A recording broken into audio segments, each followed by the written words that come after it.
welcome. Very glad you could join us for the midweek edition of Off the Press on Plus TV Africa. As usual, we have the papers. We have quite a ton of them this morning. And I have a guest with me to help us make sense of what is screaming in the papers. I have Gbolahun Olojede, public affairs analyst. Thank you, as always, for coming in. Yeah. Good morning. Thanks for having me. Alrighty. Let's get started. We have this day newspaper. The screamer on the front page is Atiku at Petition Tribunal seeks order to inspect election materials. There you have it on your screen. Okay, not exactly. What you can see clearly is that CBOK. There you go. It has two riders. We are anxious to meet Atiku in court, says APC. And then there's that little protest by the PDP captured on the front page. You will mount in pressure. That's how the picture is captured. Ahead of governorship elections, Buhari meets security chiefs. If you've been following the news, you would have heard it, but not to worry. We have a guest to help us make sense of it. And then let's go back to the top now. We see 1 week after INEC fails to explain discrepancies in presidential poll figures. And it has a rider, insists use of smart card readers mandatory for governorship contests. And at the very top, you can see it clearly, CBN bans sales of forex to importers of textile. And the UK, Nigeria's anti-corruption fight frustrated by EFCC others. That's according to the UK. You find details of that story on page 10. Now take it again. UK, Nigeria's anti-corruption fights frustrated by EFCC others. Looks like an interesting read. Mm-hmm. All right, we go to the back page now. And we have the crucial March 9 elections. That's a piece. And then, of course, the one on your, okay, there you have it. And then the next one, changing the narrative, Inquirer. The election is just around the corner. Let's get Gbolahun to share his thoughts on some of these headlines. Which would you want to pick first? We can start right from the top. Very top, CBN. CBN bans sales of forex to textile, to importers of textile. We have, I saw in the papers yesterday, for example, that Nigeria has now overtaken Egypt in production of rice, which is some good news. And part of what led to that, this was an initiative that started maybe like about 6 years ago or 7 years ago, and has been sustained under the current administration as well. And has seen us getting to this junction where Nigeria is now largest producer of rice in Africa, even if we still don't produce enough for our people to eat. But we are getting somewhere. These are the kind of measures that help in that direction. You want to encourage local producers of cotton and also the manufacturers of textile, the textile industry. So when you do the ban and you encourage investors in that space, you will increase what we are doing. You will increase. Textile is one of the biggest employers of labor. So if we get this right, we sustain it, it's a big positive for us as a country. Okay, I'm ahead of the polls. Buhari meeting security chiefs. What do you make of that? Very important. This happened before the presidential election as well. There were pockets of violence in the last election. That's how we see you're being very diplomatic with that. Yes. Pockets. We have some states, especially the South, Rivers, Bayelsa, Delta. The stakes are very high, no doubt about that. Some of those states you're looking at earns about 7 times the revenues of other states in Nigeria. So the stakes are very high, and you see this prevalence of violence as well. The security will be beefed up. We need to beef up security in those places, not to the extent that it interferes or discourage people from voting, but there must be security. People must feel secure that if I go out there, I had a friend who didn't vote in Delta the last time. And this reason was that the night before, youths in the environment were just shooting in the air. Unfortunate. Vanguard is next for review this morning. Off the Press is what you're watching. Polls. More security men for Bayelsa, Rivers, Delta, Akwa Ibom. That's on the Vanguard. It has 3 riders. There you have it. As Buhari meets security chiefs in Aso Rock, IGP warns against disruption of polls. We're ready for them. Delta, Akwa Ibom, Rivers, all on the front page of the Vanguard. At the top mast of the paper, let's see what's there. Attacks. I have no personal problem with Buhari. That's Obasanjo. He just celebrated his 82nd birthday. You were destined by God to win second term. Sultan Oni, others tell Buhari. Page 9, that's where you find details. PDP flays INEC over alleged violation of Electoral Act, and Lagos Guba Ohaneze didn't endorse anybody, says Wood. I mean, we had this conversation yesterday and we talked a bit about it, and we said which faction is endorsing who, and then we say you're speaking for the Igbos. I'll get to your thoughts in a bit. Let's just look at the back page. Okay, it's sports. We just keep that for Udoka for a little later. So let's start with that Lagos Guba. I think the issue of endorsement is overrated in our environment. Just take a flashback at endorsement in the last presidential election. Where did it last the people? In fact, some of the people have not been able to speak since that election. So, number one, because a group has endorsed a candidate, it's not the reason the voters vote for that candidate.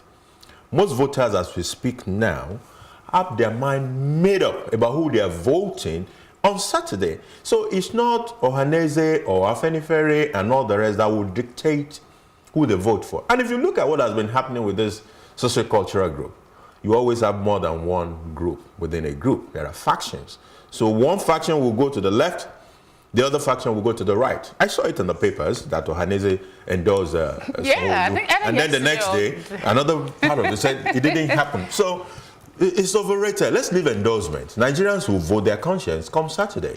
Okay. Which other headline? I think the bit about security is something very sensitive, because we also don't want the situation in which it becomes a fracas. You have the security men on one side and the Niger Delta youth on the other side, and then nobody could actually go out there. But when you have those kind of a situation, the polls will not be as credible as it could be, because you will obviously have disenfranchised some people who don't want to go out simply because of the violence. Yeah. Yes, indeed.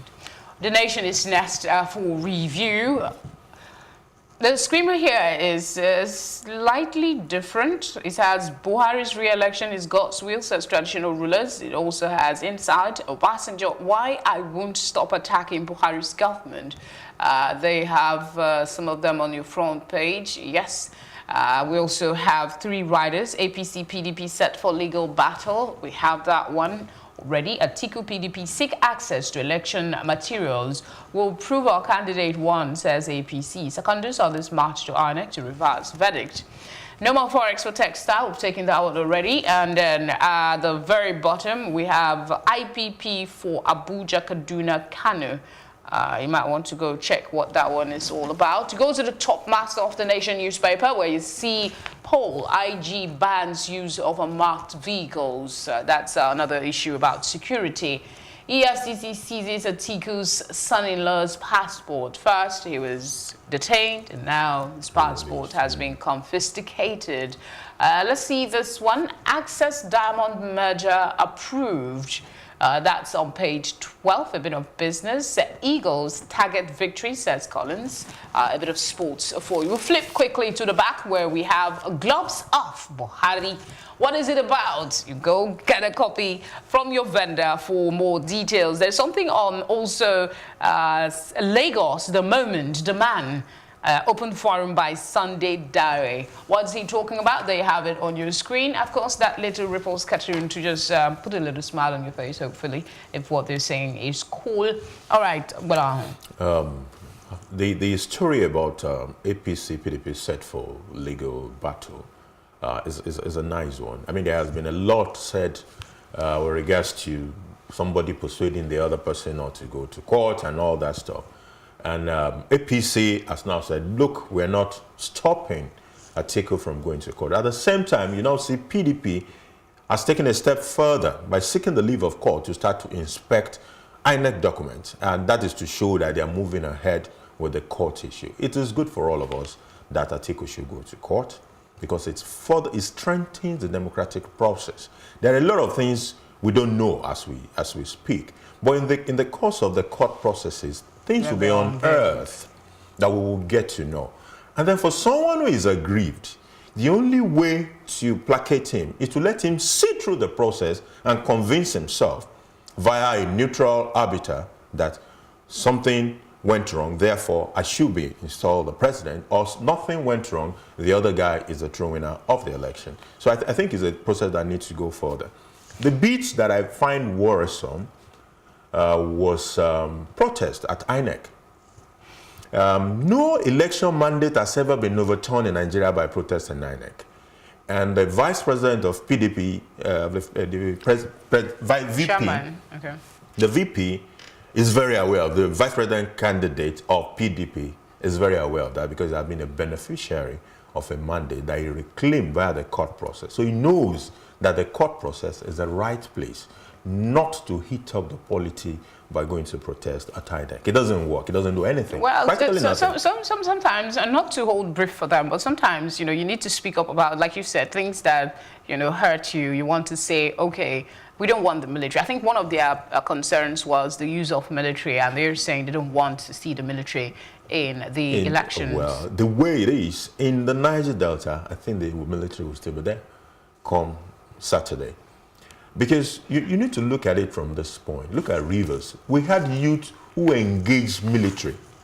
So if they were not military, will an ordinary person have been able to even come out to come and vote when you have youth who are bold enough to engage military in battles? All right, we go to Punch newspaper. Article 6 tribunals ordered to inspect poll materials as PDP attacks INEC. We just talked about that. There's a very large comment on it. I'm hoping it punches on your screen right now. There you have it. It has a lot of riders reading in very bright red.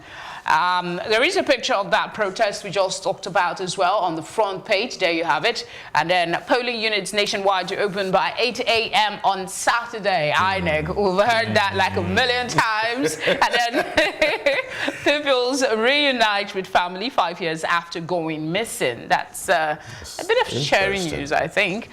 SAN withdraws from Madrid's defense over alleged threats. You'll find details of all the stories on the pages that are lined there for you. The one about the pupils, you'll find it on pages 4 and 5. At the top of the paper, the Punch, my tenure expires in June, says Emefiele. Yeah, I think we talked about that a bit as well yesterday. Somebody asking when is he going to leave.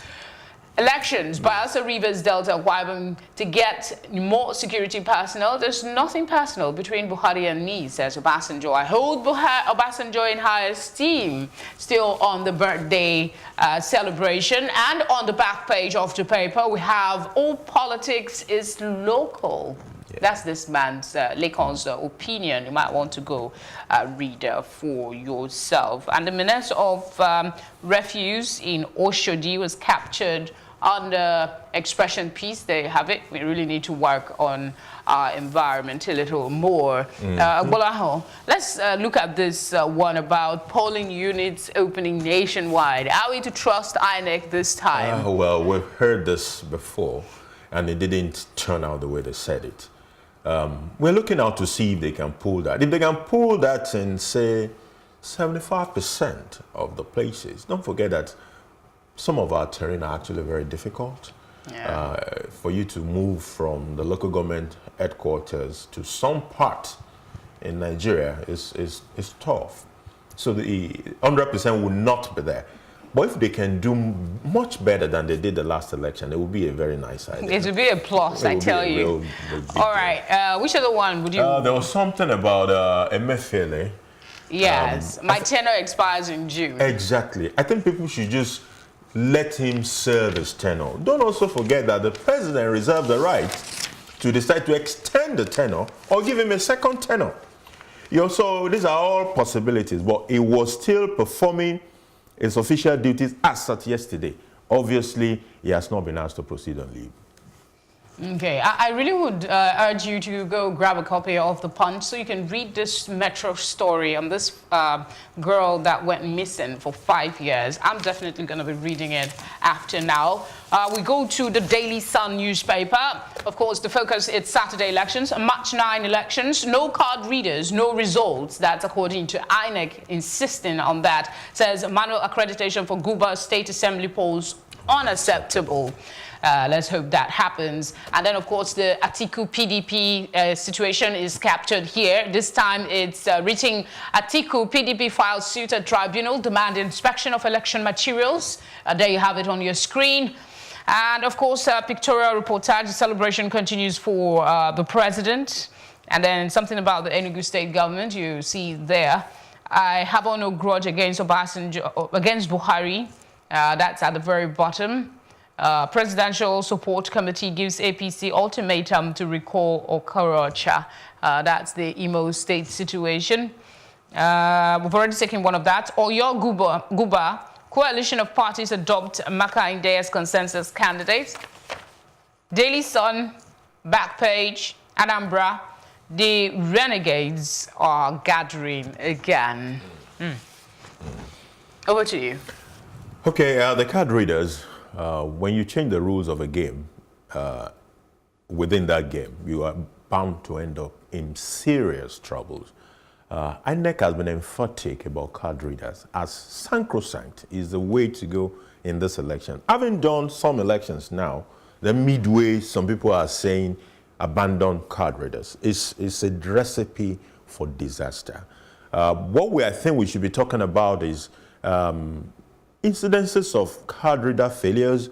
What are the kind of backup arrangement that we have so that people do not get disenfranchised? But changing the rules in the middle of the game is a disaster. Sure. Okay, we go to the New Telegraph. We have a few here. I'll start with the little ones right under the masthead. Service chiefs won't allow thuggery, ballot snatching on Saturday. There you have it, right under the masthead. More reps join race for speaker, deputy speaker. And then oil marketers for feed stations, factories. 6 SUVs, what? 771 million naira. You might want to go read that one up. And then to the big screamer. APC to Nigerians, we won't give excuses again. Right now, Obasanjo, I won't stop criticizing Buhari. I don't get how the two connect. Yeah, they do in a way, because Obasanjo has been criticizing Buhari. From his perspective, the expectations were too much for the kind of performance that we had from Buhari.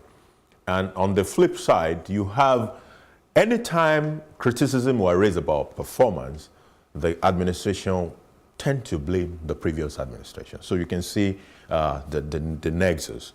And I'm delighted that they're saying this time around, we won't hear those stories of it was because of the way things were before we came. Now, the last 4 years have been this same administration. So if they have the next 4 years, they can only blame themselves. Yes, indeed. But funny enough, the president has already started with the blame. I think in one of his victory speeches, he also referred to the PDP, and one wonders when that is going to stop. But that's by the way. Let's see another headline still on the New Telegraph. Atiku PDP seek tribunals nod to inspect voter register. We've talked about that, and their match to INEC. Mouthwash raises high blood pressure risk. Really? Now I'm getting scared. All right, on the back page, you have the New Telegraph. As Otoge fear grips Lagos. Otoge fear. Otoge. As Otoge fear grips Lagos. That's something from Bola on the platform treasures for you. Okay. I don't know if there's anything else you want to talk about here quickly before we move on. Oil marketers forfeiting stations. 771 million. These oil marketers were said to have short paid PPMC or NNPC for the product that they lifted. It points to a criminal event. And I don't think that forfeiture is enough. This is part of the impunity space that we still have in this country. It's not enough to forfeit. The people who were involved, including even the PPMC staff that were involved in the racketeering, should be brought to books. They should be able to pay for their sins as well. We see this as well when they say ghost workers were knocked off the payroll. The question was, who received the salaries of these ghost workers the previous month? They were knocked off this month, right? Who are the people? Why are we not bringing those people to justice? You're collecting money that did not belong to you. So we shouldn't just be satisfied with the fact that ghost workers have been knocked off. We need to know who were the beneficiaries of those money before. That is when we're really dealing with impunity matters. Our country, we have so much to grapple with. We have a lot to do. We have so much to grapple with. Meanwhile, before we wrap things up and I say my thank yous, I urge you to go read the story on Mouthwash, because most of us are lazy sometimes. When you want to go to bed, you just gaggle and then you go to bed. So please go read for your own safety as well. Thank you very much, Gbolahun, for always coming through. We appreciate you. All right, we'll take a break, and when we come back, the sportsman himself will be joining us to take a look at sports headlines. Stay with us.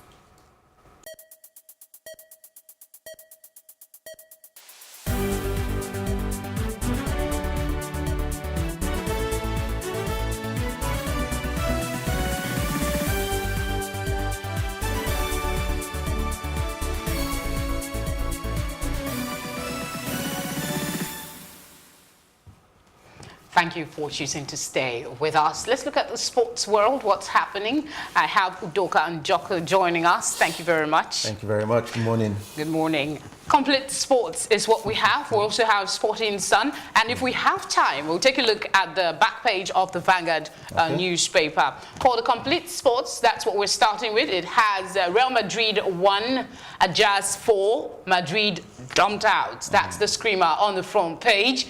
And then you have Savage Mission. Okay, I'm not going to pretend that I can pronounce that. So I'm just going to leave it.